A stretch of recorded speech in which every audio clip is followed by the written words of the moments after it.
continuing with chapter 9. Chapter 9 is Raja Vidya Yoga.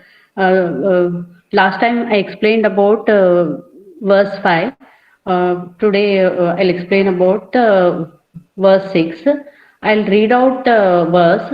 Yata kasha sthito nityam vayuhu sarvatra go mahan tatha sarvani bhutani matsthani nityu upadharaya. So I'll read out again. Yatha akasha sthito nityam vayuhu sarvatra go mahan tatha sarvani bhutani matsthani nityu upadharaya. So here word by word meaning if we go, yatha means as, akasha sthit means rest in the sky, nityam means always, Vayu means the wind, Sarvatra go means blowing everywhere, Mahan means mighty, Tat means likewise, Sarvani Bhutani means all living beings, Matsthani rest in me, Ithi thus. So Upadraya means no. So here as the translation, if we see the verse, as the mighty wind moving everywhere, rest always in space. The akasha means the space. Even so, even so, know you all living beings rest in me. So Shri Krishna is using the word Matsthani in last 3 verses. Matsthani means Shri Krishna used the term Matsthani 3 times from the 4th verse to the 6th verse. It means he is saying all living beings rest in him. They cannot be separated from him, even though we say that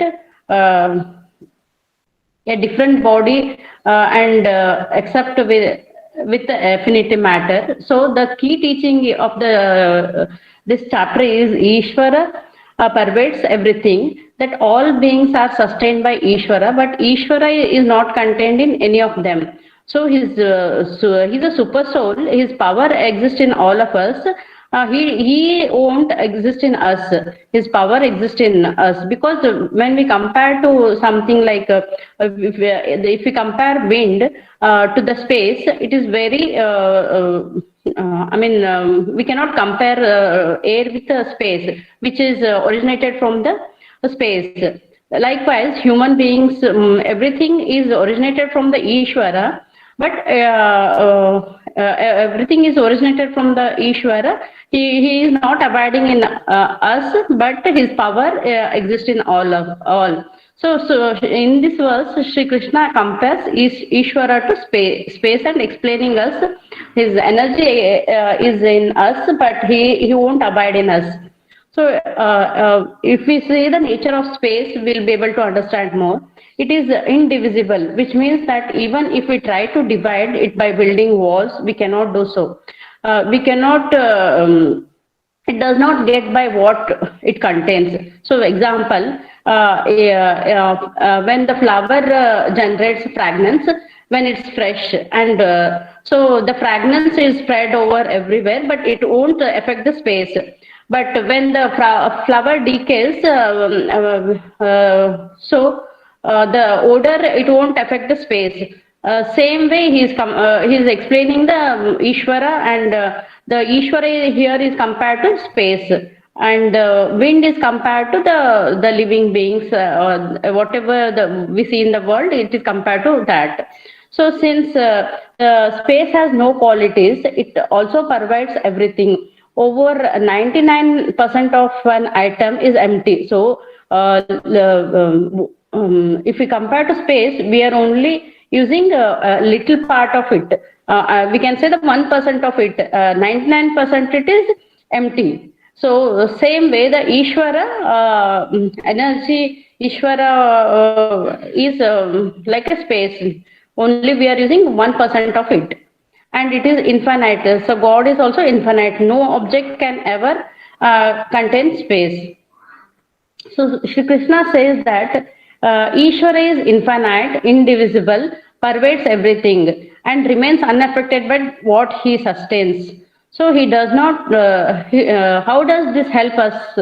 So knowing that Ishvara is everywhere, he so if we understand this, if we compare space with Ishvara, we'll come out of the sorrows, the delusions, fears, and dislike. We can get liberated. That is what the meaning. Everything is Ishvara, and if we also know that we are in Ishvara, there is nothing to fear or like or dislike. So we get liberated. That's what the meaning. So I think we all have heard of a story. The god tried to have a race with Ishvara. I think in Kannada also there is one story. They tried to find out where is the there was one pillar. Brahma and Vishnu wanted to search where is the beginning, but they could not find it. So, but wherever they ended up, Ishvara was already there. Another interpretation of this story is the senses also tried to outrun Ishvara but could not. So I think we have all heard. So Ishvara is infinite. We cannot define him. We cannot divide him. So it is like trying to race with the space. So yeah, it may be difficult to conceive how the world rests in God.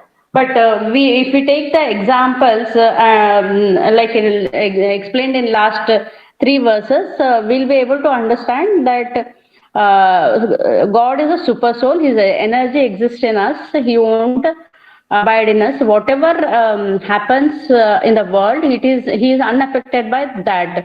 He creates. He is the creator, the sustainer, and the destroyer. He maintains everything. He is unaffected by what is happening in the world.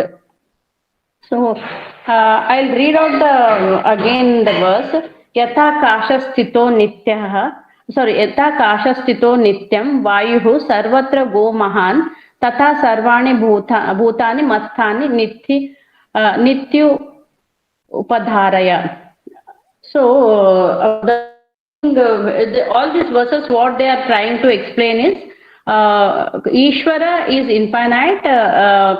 He controls everything. He won't abide in us.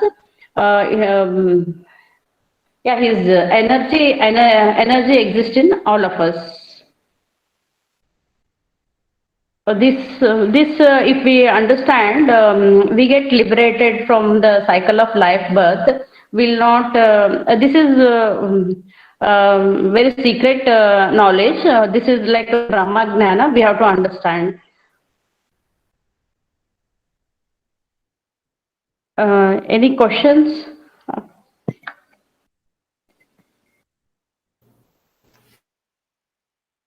Sharda Hatti, I really like continuity of verses 4, 5, and 6, where Sri Krishna keeps using this word mat sthani.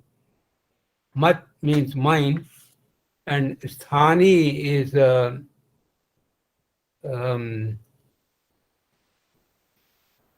heart.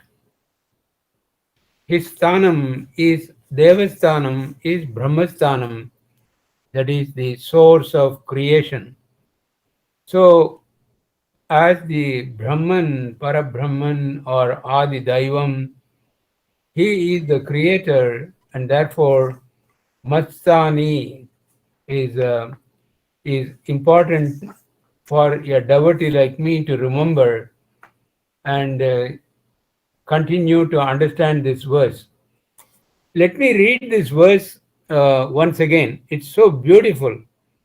Yatha akashaha sito nityam vayuhu sarvatrago mahan tatha sarvani bhutani matsthani iti upadharaya. So this upadharaya is, in Sanskritam, it's a compound word. So what does it consist of? Upadharaya. Dhara, which Swami has written Vahini and all, like Prema Dhara means flow of love. Dhara here, Sri Krishna is referring to the flow of knowledge from his heart. That is why he's using this prefix upa. Upa means like Upanishad.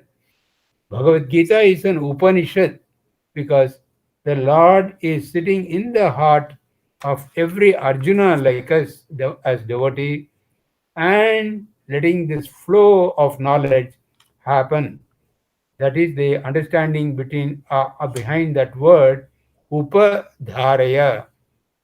So here you see this abstract understanding we can see in daily life.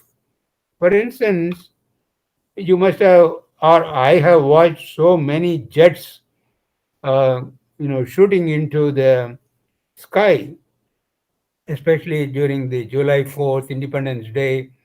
NASA has got a huge exhibition of all these jets. And these jets, they perform so many exercises and entertainments in the sky, enjoying the independence of the United States. So, as a child, I used to get lost. My God, these jet engines are puffing and huffing and, throwing out so much of smoke into the sky. And in a few seconds, the air has cleansed the smoke away, and the space is once again blue as it was originally before the jets started happening. So that I'm just long winding this example only to emphasize the fact that nothing is impossible for the Supreme, who has created these Pancha Mahabhutas, of which sky, Nabha, Akasha, as Sharda Hatti very nicely word brushed it, is. So this space, the heart, Swami says, is like a space. It is endless, and the Lord rests in the heart, and He is present everywhere, omnipresent. He says. So He says, stay in the omnipresent, neither in the past nor in the future, but stay with me in the omnipresent, which is where the Atma is is is a shining like a lamp of love in the heart. So the I just don't want to dwell on this for too long. For a confused Arjuna like me, the Lord is coming and sharing with me just this Rajavidya, that is the knowledge of the royal knowledge, Raja Guhyam. This is the title of this chapter. Of all the secrets, this is the royal secret, best of the secrets. What is it? I am right in the indweller of your heart, and I am making everything happen in uh, in the unmanifested self of mine. He doesn't manifest his self as if he is an object. He is not a finite, definite, limited source of whatever life, light, love, etc. These are all energies, as Sharda had said, and those are infinite. So this is the secret that Sri Krishna is sharing with Arjuna and shaking him out of all the delusions and confusions into clarity of the divinity in his own heart. Jai Sai Ram. Sai Ram, thank you, Mani sir, explaining, elaborating more on this. Yeah, it is much clear now.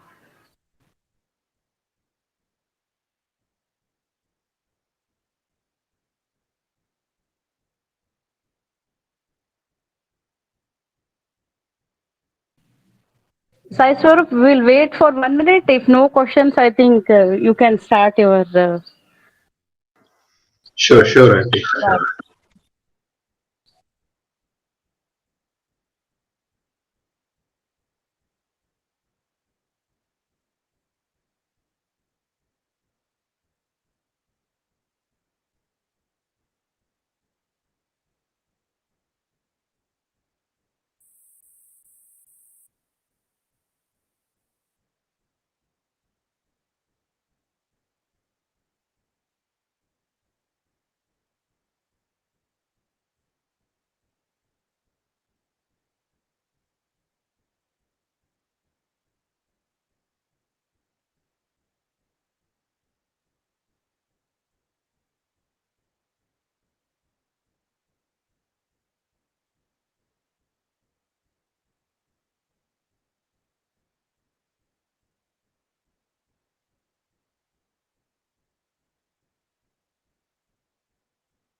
Om Shri Sai Ram. So I think I can get started with Gita Vahini Sai Ram.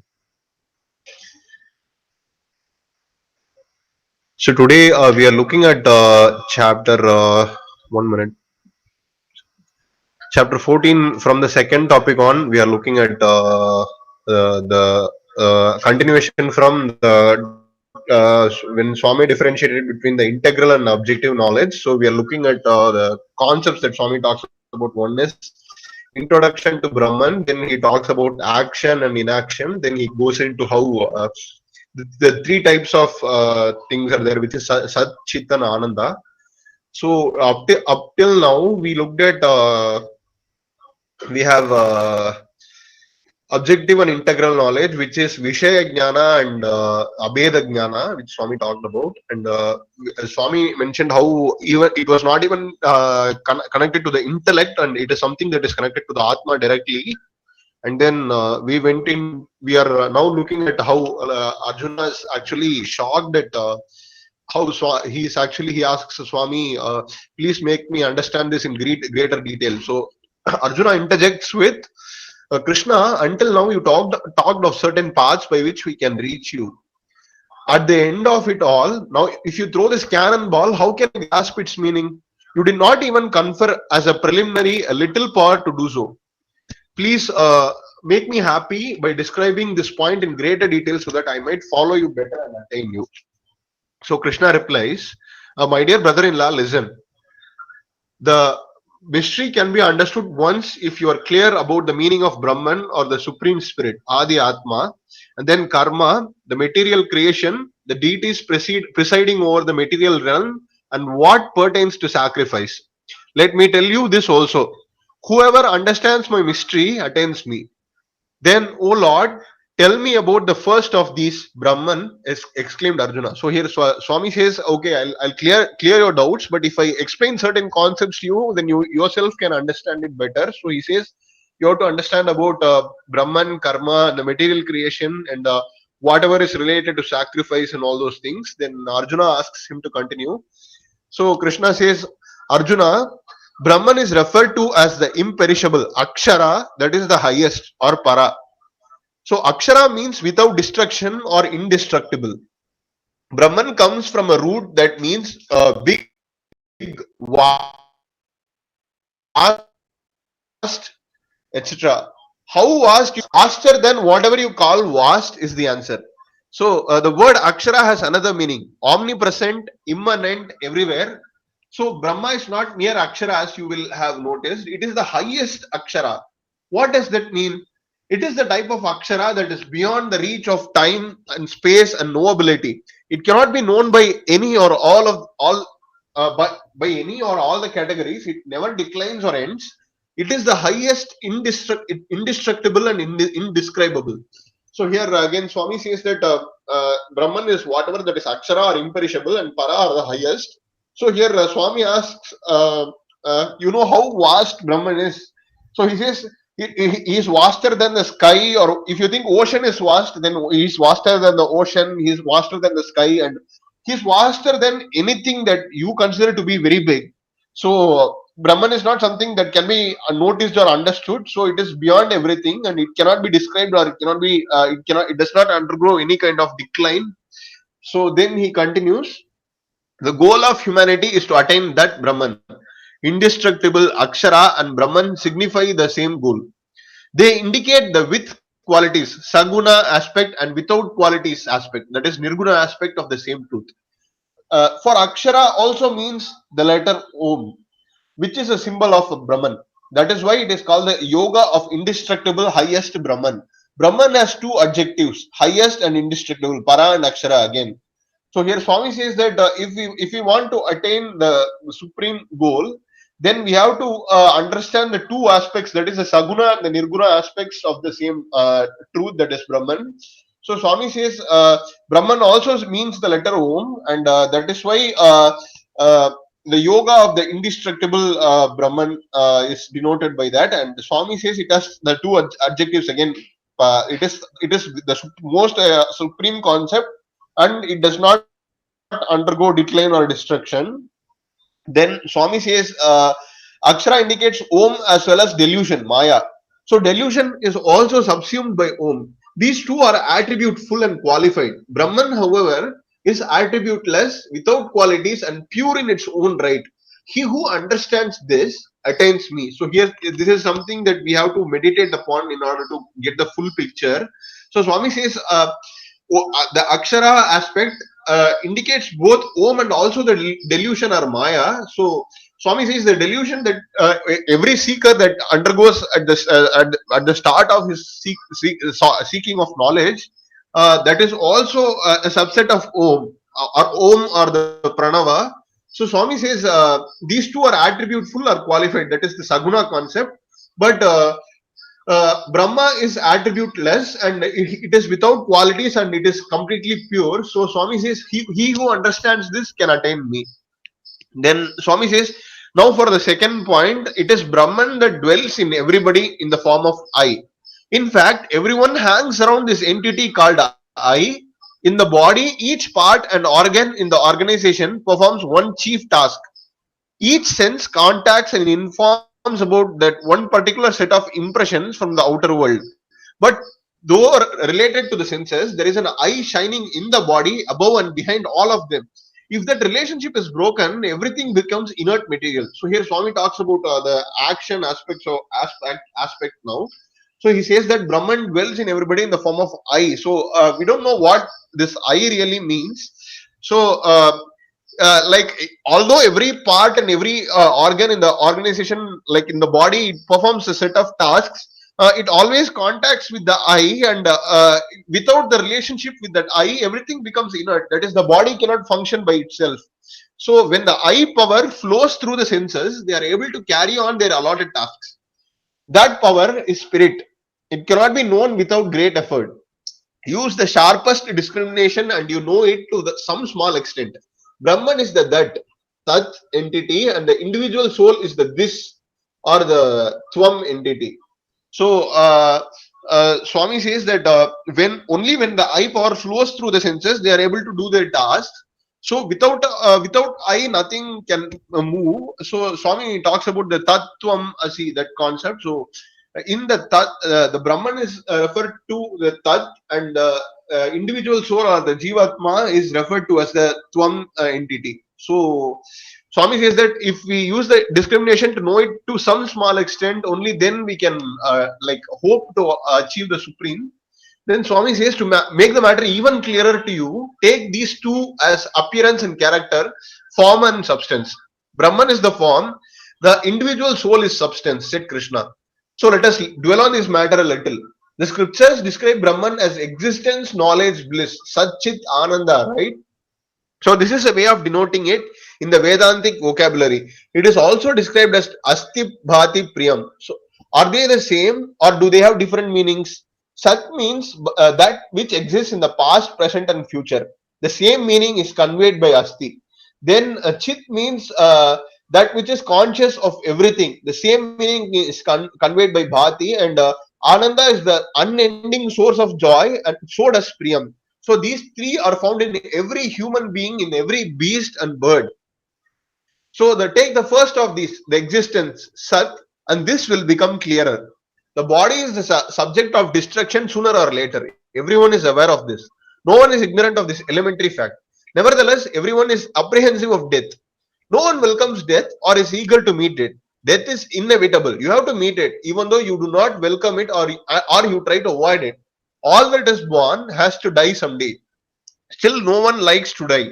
What is the key to this paradox? Note this. What does not welcome death? What meets with death? What lives and what remains? Answer: the body dies, the body falls. What doesn't die is the Atma. But you delude yourself into thinking that it is the Atma or you that dies. The Atma has nothing to do with birth or death. The body experiences death. The Atma, which is eternal, true and pure, Nitya, Satya and Nirmala, does not die. So here Swami talks about Sat, Chit and Ananda in the previous topic. So he says that it is also referred to as Asti, Bhati and Priyam. So he says both are essentially the same. So Sat is something that that is never affected by something present, past and future. It is not affected by time. So something that stays till the end, that is Sat. And Chit is something that is aware of all the things outside. So it refers to the supreme knowledge, and Ananda is the bliss aspect of it. So it is the unending source of joy. So here Swami goes into detail about Sat. So he asks what dies and what does not, and what remains and what moves on. So Swami says that although we know that the body is the thing that dies, we are not welcome about death. We don't take death as something that is part of life. We always see death as something like unnatural or something that is unfortunate and all those kind of things. So Swami says, so it is the we are actually in a delusion. That means that the Atma is actually dying, but the Atma has nothing to do with death or birth. So only the body is the one that is experiencing death. So due to this delusion, we are actually confused about it, and we do not welcome death. But birth and death are just characteristics of the body, and the Atma, which is pure and eternal, has nothing to do with it. Then Swami continues, you are the Atma which does not like to die. That is to say, you are the eternal. Your nature is eternal. The Atma is the child of immortality, not the body. The Atma is the eternal, not the body. Again, Swami continues to say that since we are also the Atma apart from the body, so due to this dichotomy, due to this due to this confusion, we are the Atma aspect of us does not want to perish. It does not have the aspect of perishing. So that is why when the body dies, the Atma does not is not in it is not it is not a part of Atma. So the Atma is not in sync with it. So Swami continues, you are the eternal Sat, the Atma, the entity that has no death. It is this Atma that is in every casement. So every being feels the force of that eternal in the form of eternal unchanging existence. This is clear and unmistakable. Take the second term, consciousness or Chit, the force that urges you on to know everything. Everyone is eager to know about anything that is apparent to their consciousness. They ask the questions, what is this? How does this happen? So those who succeed in knowing may be only a few. Others may have the eagerness and not the steady intelligence needed to persist and win. That makes no difference. The essential fact is the thirst and the urge. So here Swami talks about Chit, or the force that makes us which makes us want to know about things, which gives us the curiosity to know about everything around us.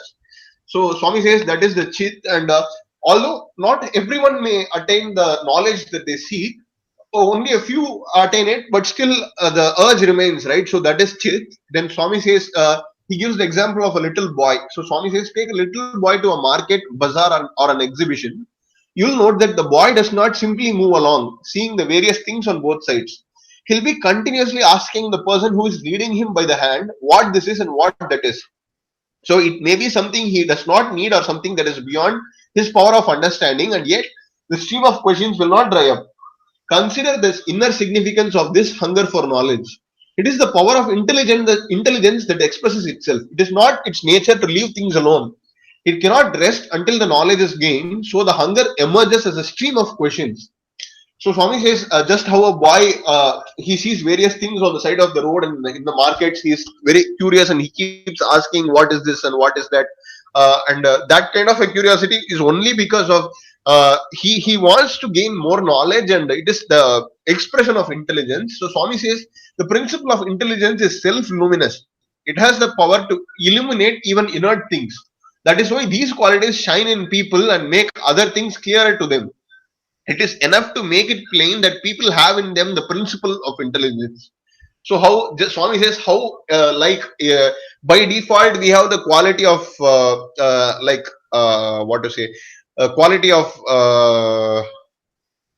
remaining constantly like the atma, like the permanent quality, the quality to exist even after death. So that kind of need that exists us in the base form. So similarly, Swami says even intelligence also exists as in by default, like in the basest form. He says that we have that curiosity by us, by our nature. So we have that inquisitive nature so that we may get to know about things, and this knowledge is something that is part of our existence. So the third, now going for the third aspect, which is bliss or ananda. So even beasts and birds crave joy without any prompting or persuasion from others. They make every effort to win it. Not one of them craves grief or pain. They make every effort to escape from pain and grief and put an end to them when they become unavoidable. As for people, no further elaboration is necessary. They seek unbroken joy at all times and in all acts and activities. At no place or time, no stage of life, they desire grief. They pray for the joy and happiness of themselves and their kindred through whatever worship they offer. The devotional songs they share in, vows they fulfill, rites they perform, pilgrimages they undertake, or gifts they make for the spiritual merit. So when the body suffers from any illness and the doctor prescribes a medicine to cure it and make one whole, one wants to be that sweet, even that to be sweet, soothing, and pleasant. So here Swami talks about Ananda. So every being in the universe, every living creature, by default seeks Ananda. Swami says, and he says that nobody seeks joy or nobody seeks pain or suffering by themselves. So nobody wants it on their own. So Swami says everyone tries to find a way to be more joyous and more happy.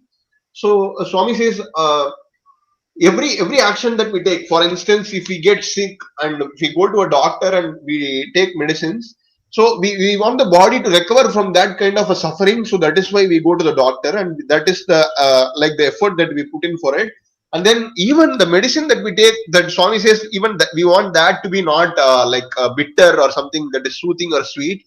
And so that is the nature, like the basest nature, just how we talk Sat and Chit. Ananda is also the base nature of every being. So Swami says, what is the root of this desire? You are fundamentally happy natured. Bliss is your very personality. You are not of the nature of the body that you occupy. You are Atma. Happiness is the nature of the Atma. That is why no one is surprised when you are happy. They are not inquisitive about your happiness, for it is something natural to you. Surprise arises only when you observe something that was not there before. So what you see every day does not arouse your curiosity. It only comes when something unnatural happens or is observed. Take this instance. A child is in the cradle, it playfully laughs at jingling bells or some toy or perhaps some sensation that is pleasant enough to make it bloom. No one is surprised or worried at all this. No one loses peace of mind as a result of this. So again, Swami talks about how our fundamental nature is Ananda. So bliss is the nature of Atma, and that is what we crave also. So Swami says no one gets surprised when we are happy. because they see it as something natural. That is our natural state. Happiness is the state of our being. So if someone is depressed or sad, we go and ask them what is happening with you, because that is not something natural to them. We feel that as a part of our innate nature. So Swami says, Swami gives the beautiful example of a child in the cradle. So he says that it laughs and it smiles at everything that is present to it. For example, at toys or something, someone who is lifting it and playing with it. So that kind of sensation gives it happiness. So no one is actually concerned about this. So when a child laughs and it is very happily smiling, no one is actually like disturbed by this. But when Swami says, now let the child that was playing and laughing start shrieking and weeping. Everyone within earshot will run towards the cradle and frantically search the bed and bedclothes to discover what is the cause of all this commotion. So this is the experience of all who have to do with children, who have something to do with children. No one was worried to find out why the child was happy, but all sought the cause of when it wept. Why? Because joy is its nature, grief is unnatural, against its inner composition. So that is not the entire point. There is something more. Like it